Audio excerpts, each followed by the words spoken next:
This is based on an old murder ballad. It's called The Beetle Family Murder of 1782. Reader to the end, William Beetle, his business failing, found solace not in the bottom of a bottle, but between the bindings. A reader to the end, he concluded in his scholarly pursuits, as so many men have, there's no earthly gain to be had except unending misery. As a caring husband and father, and a reader to the end, he sought freedom from the inescapable bondage of suffering offered by this world. For his wife and children, he sought only freedom.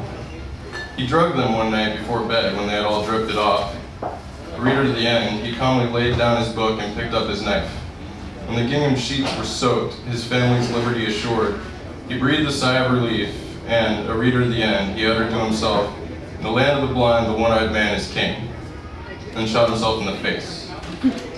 He thought perhaps, a reader to the end, they would be reborn, the mythical phoenix rising from the flames, not just shipbirds charred in a drifter's bonfire. A reader to the end. I wonder what he was reading.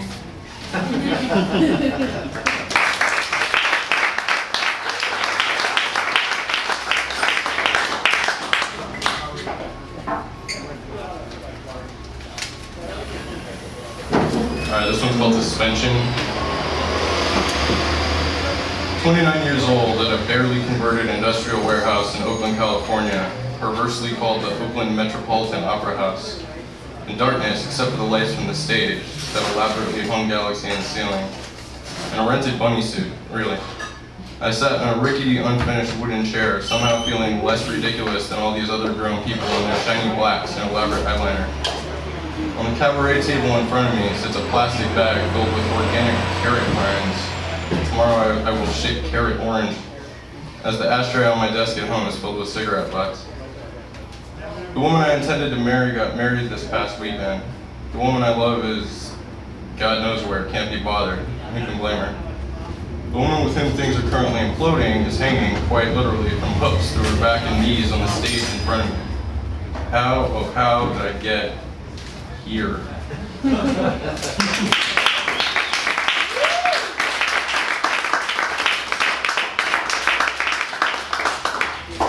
Alright, this is another poem about a murderer.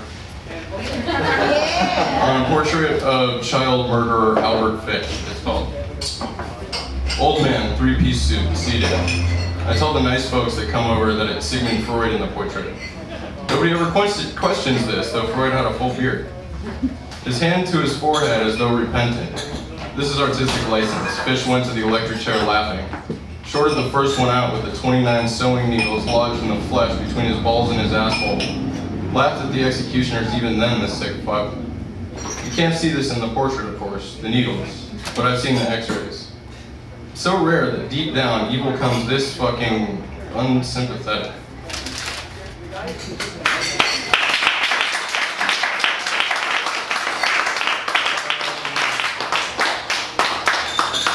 Alright, well, in the interest of time, I'll skip straight to this one. I spent a little bit of time down here in the Tenderloin on the wrong end of the quarter.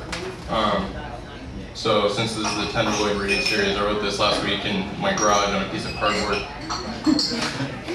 And it's called, John Law may or may not have beaten my ass, but I will never ever know because I'm a wino and I fall down a lot.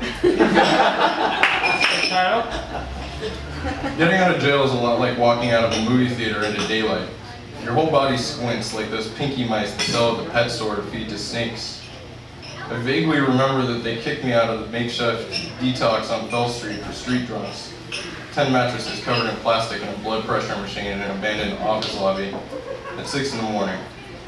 I went down to 6th Street with enough hustle left in me to get enough cheap whiskey in me to come to in jail at 10 a.m.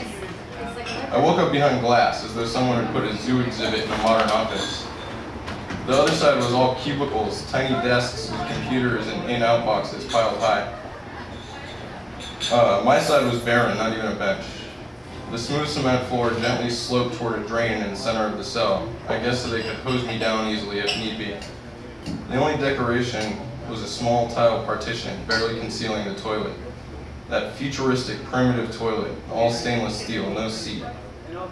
That toilet became well acquainted with both ends of me that day. We spent the day together. Otherwise, I tried to sleep on that floor. That floor taught me the meaning of cold and hard, and and I'm a man who slept in alleys, under tables and bars to be swept up at closing time, once sitting up in a plastic chair at a shelter because they were out of mats. My body was bruised over every inch. When I fall down drunk, I usually break my fall with my face. My face was fine, so it probably wasn't that. I didn't know the part of town near the jailhouse.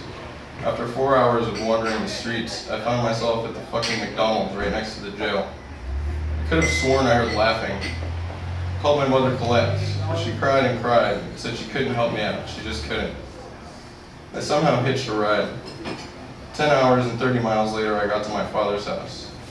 He was on vacation. I broke in through the kitchen window, smoked some weed I'd hidden in an old suit in the hall closet, curled myself around a liter of scotch that, at that point, was worth more than I was, and got into bed.